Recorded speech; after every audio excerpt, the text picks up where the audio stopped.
देखिए, आज की घटना बाकी घटना की तुलना में ज्यादा गंभीर है। टाइमिंग तो है ही, क्योंकि सुप्रीम लीडर को सुपुर्द खाक होना है 24 घंटे के बाद। लेकिन उससे पहले आप ये देखिए कि ट्रंप कहाँ बैठे हैं। ट्रंप ईरान के पड़ोस में ही बैठे हैं, टर्की में बैठे हैं। वहां से उन्होंने ऑर्डर दिया कि भाई इस पर स्ट्राइक करो। कितनी देर स्ट्राइक चली? तो पूरे 5 घंटे तक स्ट्राइक चली। 80 ठिकानों पर स्ट्राइक करने का सेंटकॉम ने दावा किया है। मैं याद करता हूं कि जिस वक्त जंग चल रही थी 40 दिन की, उस दरमियान 24 घंटे में 100-150 स्ट्राइक होती थी। तो आप सोचिए 5 घंटे में 80 स्ट्राइक की गई है, तो कितना भारी हमला किया गया है। तो एक बात तो है कि आज का हमला बाकी हमले की तुलना में बहुत ही ज्यादा गंभीर है। लेकिन इसने एक बात और भी बता दिया है, वो ये कि अब ईरान और अमेरिका के बीच कभी दोस्ती तो होने से रही। वो इसलिए क्योंकि जब आप सुप्रीम लीडर के इस सुपुर्दे खाक के कार्यक्रम में कहते हैं कि 2 करोड़ लोग अमेरिका के खिलाफ जुटे हैं और हम ट्रंप से बदला लेंगे, ट्रंप के मारने का भी ऐलान किया जाता है, तो ट्रंप और अमेरिका की जनता को समझ में आता है कि ये है असली ईरान और इस ईरान से हमें निपटना है। तो इसलिए जैसे ही उनको मौका मिला और उन्होंने इस तरह के भारी स्ट्राइक किए हैं।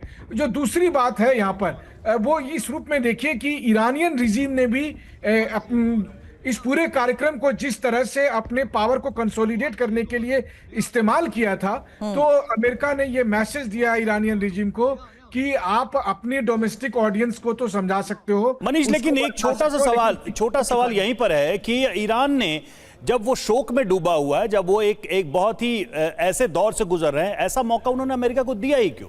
अगर वो इग्नोर भी कर देते 1-2 जहाजों को पास करने से और इस युद्ध को टाल सकते। टॉलरेंस एक शब्द है, क्या वो टॉलरेंस ईरान की IRGC की सत्ता में बिल्कुल नहीं है कि वो उस दिन भी हमले और युद्ध के लिए तैयार हैं जब वो अपने सुप्रीम लीडर को सुपुर्द खाक करने जा रहे हैं? बिल्कुल सही बात है। देखिए, जवाबदेही तो ईरानियन रिजीम के पास बनती ही है, खास करके तब जब सारे लोग शोक में डूबे हुए थे। पूरा ईरान शोक में डूबा हुआ था। ईरान के रिजीम के जो लीडरशिप है वो दहाड़े मार मार कर रो रहे थे।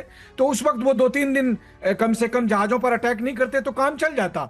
लेकिन क्या है ना कि आपको शोक सभा के नाम पर अपनी ताकत भी दिखानी है। आपको दिखाना है कि देखो, अब हम दुनिया को डिक्टेट करेंगे, अब हम अमेरिका से बड़े पावरफुल कंट्री हो गए, कम से कम अपने लोगों की नजर में। तो इसलिए आपने उसी शोक सभा के दरमियान जहाजों पर अटैक किए। तो आप अमेरिका को फिर कैसे कसूरवार कहेंगे कि इस दरमियान जो है अमेरिका ने अटैक किया है?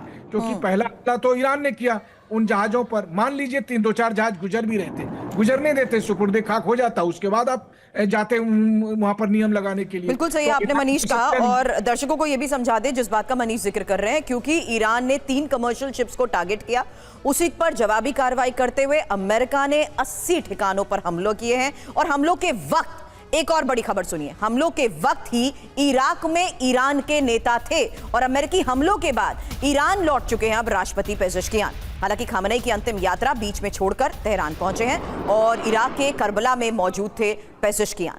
ईरान के सरकारी टीवी ने राष्ट्रपति के लौटने की पुष्टि भी कर दी है।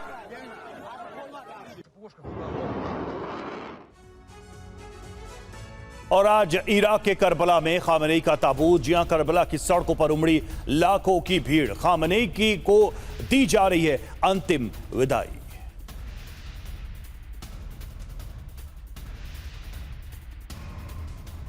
तो इराक के करबला में खामनेई का ताबूत, और आप तस्वीरों में देख सकते हैं बड़ी संख्या में लोग यहां पर अपने सुप्रीम लीडर को अंतिम विदाई देने के लिए जमा हुए हैं। और जो खबर हम आपको बता रहे थे कि पेजेश्कियान भी वहीं पर थे, बीच में ही लौटना पड़ा उनको इन हमलों के बीच। लेकिन इस बीच इस पूरे कार्यक्रम की तस्वीरें भी सामने आई हैं। कल मशहद में सुपुर्द खाक होंगे, लेकिन उसके पहले करबला में ताबूत उनका इराक में। एक तरफ इराक में खामनेई का शोक जुलूस निकाला जा रहा है, दूसरी तरफ ईरान और अमेरिका में फिर से युद्ध शुरू हो गया है। कल यानी बुधवार को ईरान के पवित्र शहर मशहद में खामनेई को सुपुर्द खाक किया जाएगा, लेकिन उससे पहले ईरान और अमेरिका जंग की तरफ बढ़ चुके हैं। हालांकि खामनेई सुपुर्द खाक जहां ईरान में युद्ध की आग इसलिए क्योंकि हमला उस वक्त हुआ है जब ईरानी सरकार इराक में मौजूद है, और खामनेई को आज ही इराक के करबला में अंतिम विदाई। दी जा रही है। साथ ही ईरानी राष्ट्रपति पेजेश्कियान समेत सभी नेता इराक में थे। हमले होते ही पेजेश्कियान समेत सभी नेता ईरान वापस लौटे हैं। अमेरिका ने सोच समझकर हमलों का समय चुना है और ईरान में पहले से ही यूएस विरोधी भावनाएं भी चरम पर हैं। अब खamenei के जनाजे में अमेरिका विरोधी नारेबाजी भी हुई है। जनता समझौते में शामिल ईरानी नेताओं से खफा भी है और ताज़ा हमलों के बाद ईरान को युद्ध में कूदना भी अब मजबूरी बन सकता है। समझाएं इस बात को प्रोफेसर अमिताभ। टाइमिंग को लेकर आपसे सबसे पहला सवाल इसीलिए किया था। स्ट्रेट ऑफ हार्मूज और स्ट्रेट ऑफ हार्मूज में जो शिपिंग रूट को जिस तरीके से ब्लॉक करने का ट्रम्प कार्ड ईरान के पास है, एस्केलेशन की एक और सबसे बड़ी वजह बन सकता है।